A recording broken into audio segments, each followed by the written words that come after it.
मुलं मोठी होतात आणि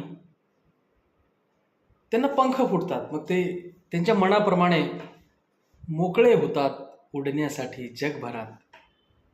ते उच्च शिक्षण घेऊन ते स्थिरावतात विदेशामध्ये आणि मग आपण इकडे उरतो, आपण आणि आपला जोडीदार. मग हे जरी सत्य असेल, की मुलं आपल्यावर प्रेम करतात, आपल्याला पैसे पाठवतात, पण त्यांना हे करताना खरंच आनंद होत असेल का? याचा आपण निश्चितपणे विचार करायला हवा. आपली मुलं आनंदी राहावीत असं वाटत असेल, तर आपल्याला आपल्या स्वतःच्या अवतारवयामध्ये गॅरंटेड स्वरूपाचे पैसे मिळतील, अशा तरतुदी करणं गरजेचं आहे. ज्याप्रमाणे आपण मुलांना शिक्षणासाठी मोठ्या प्रमाणात खर्च करतो, की मुले आनंदी राहावीत, त्यांचं आयुष्य सुखाने जावं पुढे. तेवढंच गरजेचं आहे, की मुलं आनंदाने राहण्यासाठी की आपल्याला पेन्शन मिळणं पण अतिशय गरजेचं आहे.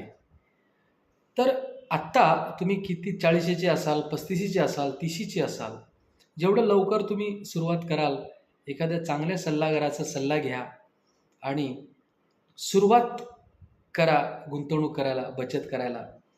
कारण अशीच व्यक्ती जी देणारी आहे ती सर्वांना आवडत असते. मागणारं व्यक्ती कुणाला आवडत नसते. मग आपण लाथ मारेल तिथे आपल्या कारकिर्दीमध्ये पाणी काढत असतो, आयुष्यभर मेहनत करत असतो, कर्तृत्व करत असतो आणि मग उतार वयामध्ये आपल्या मुलांवर अवलंबून राहणं, ते म्हणजे पेन्शनसाठी किंवा उदरनिर्वाहासाठी मुलांवर अवलंबून राहणं कितपत आपल्या स्वाभिमानाला मानवणारं असेल, याचा आपण विचार करायला हवा आणि त्याप्रमाणे आपण नियोजन करायला हवं. असं मला आज एक थॉट आला.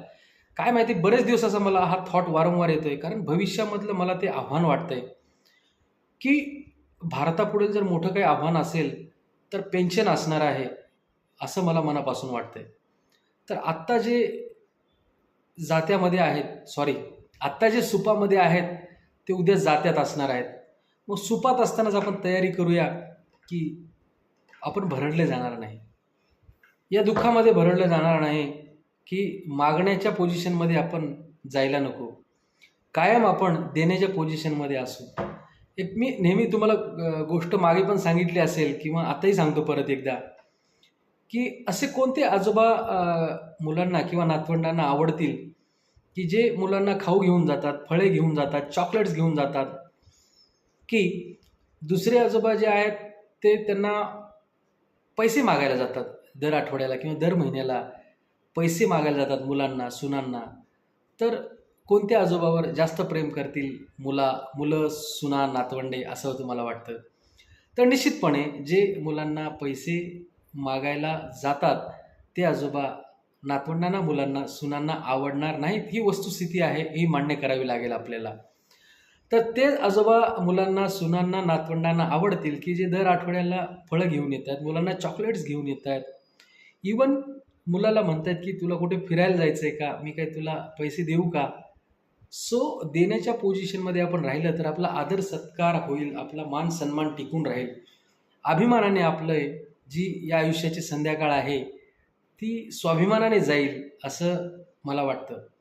त्यामुळे प्रत्येकाला माझी ही विनंती आहे, माझ्या संपर्कातील प्रत्येकाला पेन्शन मिळाली पाहिजे, हा माझा हेतू आहे, उद्देश आहे आणि इथून पुढे मी त्यासाठी काम करणार आहे, की जास्तीत जास्त लोकांना, इवन प्रत्येकाला, माझ्या संपर्कातल्या प्रत्येकाला पेन्शन मिळाली पाहिजे, त्यासाठी मी काम करणार आहे.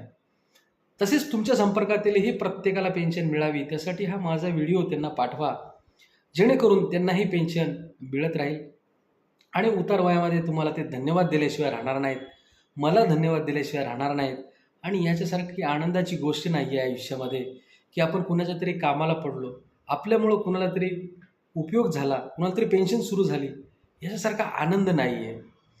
आणि मग हॅपीली आपण या जगामधून जायला पण मोकळे होऊ. हा जो या जगामध्ये जो मला मिळालेला रोल आहे, तो मी उत्कृष्ट पार पाडल्याचं समाधान मला मिळेल आणि आनंदाने माझ्या जन्माची कर्तव्य पूर्ती होईल. So thank you. आपण भेटू आणि तुमच्या पेन्शनचं नियोजन करू, तुमच्या मित्रांच्या पेन्शनचं नियोजन करू, आपल्या संपर्कातल्या प्रत्येक व्यक्तीला पेन्शन मिळेल याची काळजी घेऊ. Thank you. God bless you all.